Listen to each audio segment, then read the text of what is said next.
Ce dimanche, Secteur 237 va à la rencontre de la lionne indomptable de la culture camerounaise et africaine. Lady Ponce, de son vrai nom Adèle Rufin-Gono, la diva de la musique camerounaise, a reçu notre équipe à son hôtel où elle séjourne en ce moment à Madrid. Elle fait sortir son premier album en 2007, composé de 6 chansons, ce qui l'a fait devenir la gagnante de la meilleure voix et la révélation musicale de Canal d'Or la même année. Venez découvrir avec nous les coulisses de celle dont la voix transcende les continents. Lady Ponce, bonjour. Bienvenue sur notre chaîne web Secteur 237. Merci, c'est moi qui vous remercie de m'avoir invité. Comment vous avez commencé dans le monde de la musique et qui vous a inspiré? Alors, je suis née dans la musique, c'est-à-dire que ma mère était une cantatrice. Donc, toute petite déjà, je chantais. Donc, au plus profond de moi, c'est une vocation dont j'ai depuis que je suis toute petite. Donc, j'ai commencé comme tout le monde. C'était pas facile, mais on y arrive toujours à s'en sortir. Lady, tout le monde vous connaît sous le nom de Adèle Rufin. D'où vous vient le nom de Lady Ponce? Alors, Lady Ponce, c'est un sobriquet que m'a donné mon défunt cousin. Il m'avait surnommé Ponce Pilate. Et voilà, au quartier, j'ai grandi, tout le monde m'appelait Ponce Pilate. Et quand je décide de faire de la musique, voilà. Et j'ai déjà un nom Ponce Pilate, tout le monde m'appelle comme ça. Donc je décide d'enlever Pilate et compléter Lady. Et bon, c'est devenu Lady Ponce. Vos chansons sont vraiment différentes aux autres artistes, car normalement vous chantez en votre dialecte. Comment décrivez-vous votre musique? Alors, notre musique, je peux tout simplement dire c'est le bikutsi, mais bon, c'est vrai, je suis une artiste un peu variante, je touche un peu à tout, mais ma base, vraiment, ce qui m'a relevé au grand public, c'est le bikutsi. Le bikutsi, c'est pas moi qui l'ai révolutionné ou quoi que ce soit. J'ai trouvé cette musique qui était déjà là par des aînés.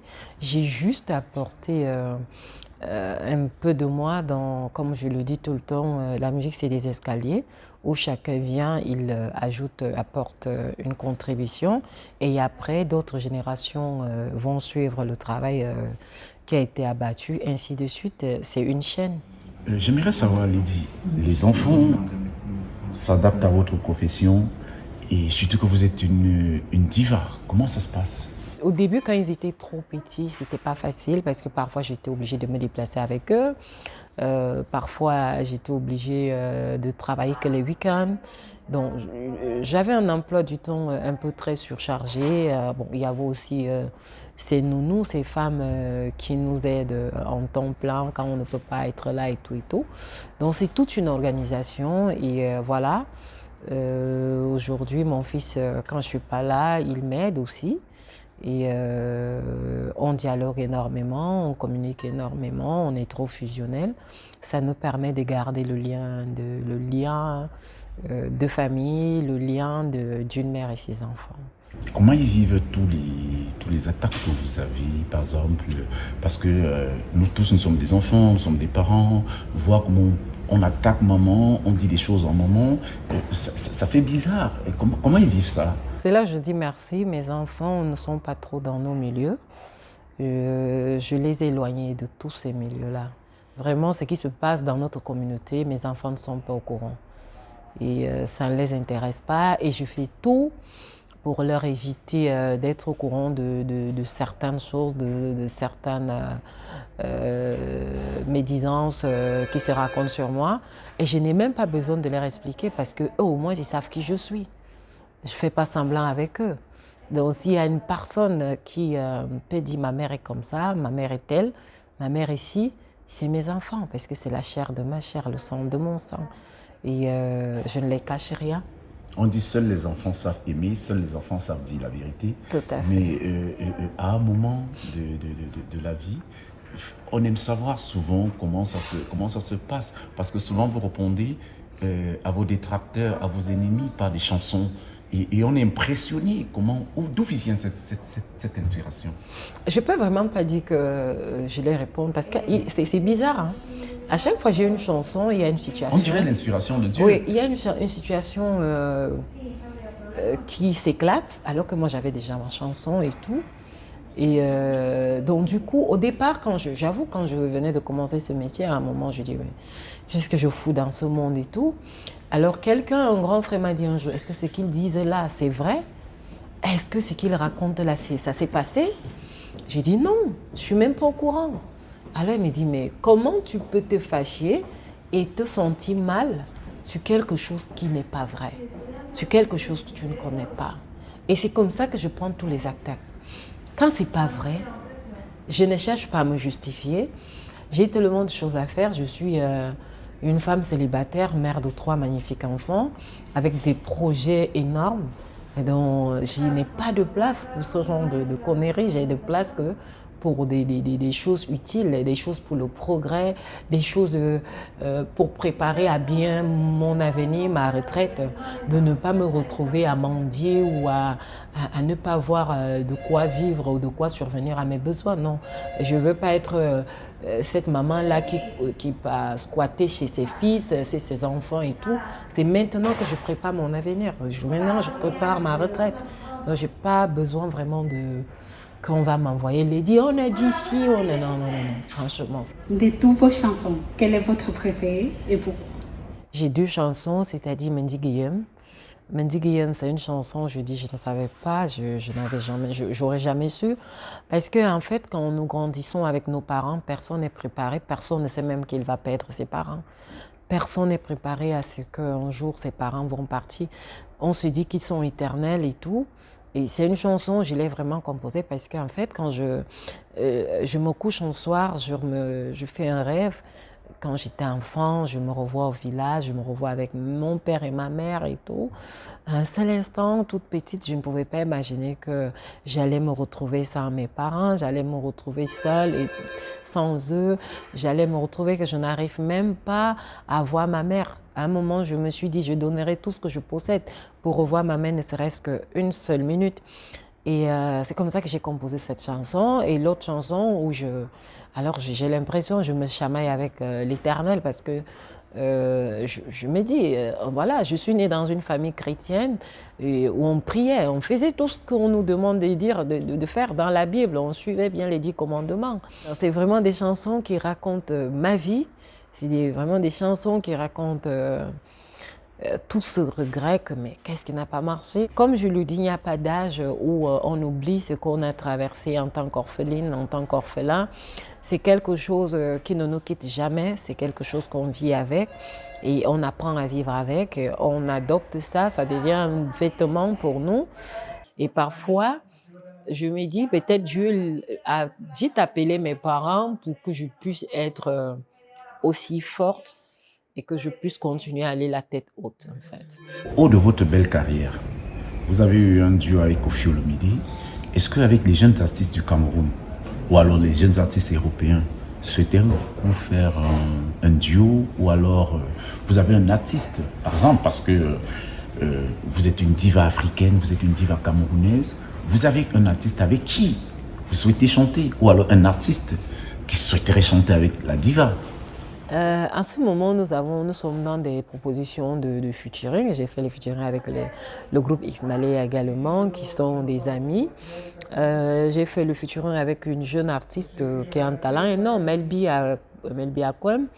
J'ai fait un featuring également avec une chanteuse française, Jennifer Luna. On n'a pas encore tourné le clip. Le clip sera prêt d'ici peu. Donc, moi, je suis ouverte. Il suffit simplement que la chanson me bluffe ou la personne, vraiment, que la proposition me plaise. Parce que aussi, à un moment donné, on ne va pas tout chanter. Qu'avez-vous dû sacrifier pour cette profession? Je n'ai rien sacrifié pour cette profession. J'ai juste suivi ma vocation. J'ai juste suivi la voix cette voix qui était enfouie en moi, qui me disait que vas-y, chante, prends le micro, chante. C'est une vocation, je ne suis pas en aventure dans la musique m'a choisi. Et j'ai également accepté ce choix. Et je ne sacrifierai rien du tout pour un métier parce que si tu commences à sacrifier des choses pour un métier et après tu découvres que ce n'est pas une vocation pour toi, et c'est ça qu'on appelle des sectes. Parce que si ce n'est pas une vocation de toi, ça ne sert à rien d'y rester. C'est l'amour qui va me détruire, c'est l'amour qui va me finir. Sur ce septième album que vous avez sorti, Suprême, pendant ce Covid, où tout le monde était arrêté, mais vous avez fait ce merveilleux travail en sortant Suprême, et où tout le monde était arrêté. D'où vous êtes venu cette inspiration? Qu'est-ce qui s'est passé? Oui, justement, je me suis dit, le monde était arrêté, mais les gens n'étaient pas tous morts. Et c'était pour moi aussi une occasion de faire de la musique et que mes fans puissent quand même être entretenus, même étant à la maison. Écouter de la musique, parce que ça remonte aussi de voir que mon artiste continue quand même à sortir malgré ce fléau qui ne fait que s'abattre partout dans le monde. C'est comme ça que j'ai dit, voilà, je sors Suprême. Déjà Suprême, il y avait déjà Loyauté qui est dans l'album Suprême, qui était déjà dehors. Et après, il fallait que je sorte Je ne voulais plus. Donc, je me suis dit, voilà, Covid ne peut pas m'arrêter de continuer, je dois continuer. Et j'ai continué. À cet album correspondent 20 titres. D'où vient l'inspiration? Car les autres albums, c'était de 10 à 12. Et 12, 18 et autres. Moi, je compose une chanson chaque jour que Dieu a créé. Chaque jour Dieu a créé, j'ai une chanson, j'en ai des tonnes de chansons qui sont là et qui traînent et tout. Parce que, comme je le dis, le métier d'artiste, il faut toujours être prêt. Et c'est ça qui dépasse beaucoup de personnes et qui pensent que non, les autres, ils sortent des chansons parce qu'ils sont dans des sectes. Non. Tu dois travailler. Parce que moi, déjà, je n'écris pas. Toutes mes chansons, c'est là dans mon cerveau. Je les stocke là et tout et tout. À un moment même, je pense que je risque d'avoir des pertes de mémoire. Parce que moi, je ne sais pas prendre le stylo. Maintenant, ceux qui écrivent leurs textes comme ça avec le stylo, écris quand même quelques mots tous les jours, même si c'est 3 mots, même si c'est 4 mots. Tu élabores et tu fais de ça une chanson, tu mets de côté. Mets quelque chose de côté, au moins une chanson par semaine. Ceux qui n'ont pas trop d'inspiration, au moins une chanson par mois. Ça te permet d'être prêt à tout moment. Donc l'artiste doit comprendre que le métier d'artiste, c'est comme quelqu'un qui se lève tous les jours, qui va au bureau. C'est comme quelqu'un qui va prier Dieu. Tu ne vas pas aller demander à Dieu tous les jours la cuillère. Donc il faut toujours quelque chose de nouveau, il faut toujours travailler. Lady, on revient sur le thème du Covid. Ce Covid nous a affectés. Je vois un peu l'Olympia il y a quelques mois. Et aujourd'hui, je suis en train de voir le 12 septembre 2022. On parle encore de l'Olympia. Le 10 septembre. On parle encore de l'Olympia. Êtes-vous prête? Moi, je suis prête. Je devais normalement le faire cette année. C'est moi qui ai refusé les propositions de date qui m'ont été proposées. J'ai dit non, cette année, déjà, il y a la CAN. La CAN en janvier et tout au Cameroun et tout. Bon, je préfère d'abord me concentrer dans d'autres choses cette année et je fais l'Olympia l'année prochaine. Je suis arrivée à un niveau où je ne m'attache plus aux incidents parce que quand je vois tout ce qui s'est passé pendant le Covid, c'est quoi un spectacle qui a été repoussé pendant que des monuments comme Papa Manu Dibango sont morts. On a tellement perdu des gens que ce fléau devait interpeller chaque humain, comprendre que la vie ne tient qu'à un fil. Je dois d'abord être reconnaissante parce que je suis encore en vie, pendant que plusieurs ont perdu leur vie. Donc c'est là où je dois d'abord regarder que Dieu a fait des merveilles. Je suis en vie. Beaucoup sont... Oui. Oui, beaucoup sont morts. Alors c'est quoi l'Olympia? Qu'on le fasse, qu'on ne le fasse pas, Dieu m'a fait un plus grand don. Il m'a accordé encore une petite longévité du souffle et des vies. Et alors si je devais dire merci, je lui dis merci. Et si l'Olympia devait être vraiment définitivement annulée, pour moi, j'allais dire merci Seigneur. tu as décidé que je fus parmi ceux qui ont survécu à ce fléau. Alors je te dois tout, je te dis merci. Ben, Lydie, je pense que l'Olympia, ça va se faire. Si Dieu a décidé que ça va se faire, ça va se faire. Et ce que nous aimerons savoir, c'est au top de votre succès, de votre réussite aujourd'hui. Est-ce que vous pensez que vous avez encore des progrès à faire? Ou alors, est-ce que vous pensez qu'il faut encore travailler mieux? Ou alors, quels sont les conseils que vous pouvez vous donner à vous-même? Ou alors à la jeunesse? J'ai encore beaucoup de progrès à faire, j'ai encore tellement à donner parce que on a toujours apporté dans la musique, toujours. Parce que c'est pas facile et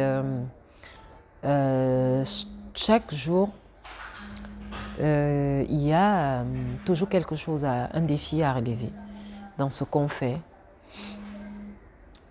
Et donc, on n'arrive jamais au top de sa carrière. Parce qu'on se dit toujours qu'il y a quelque chose qui ne va pas, il y a quelque chose, il y a un endroit, je n'ai pas encore touché les gens, il faut que je travaille encore un peu plus, il faut que j'apporte encore un peu plus, et tout, et tout, et tout, et tout, et tout, et tout, et tout, et tout.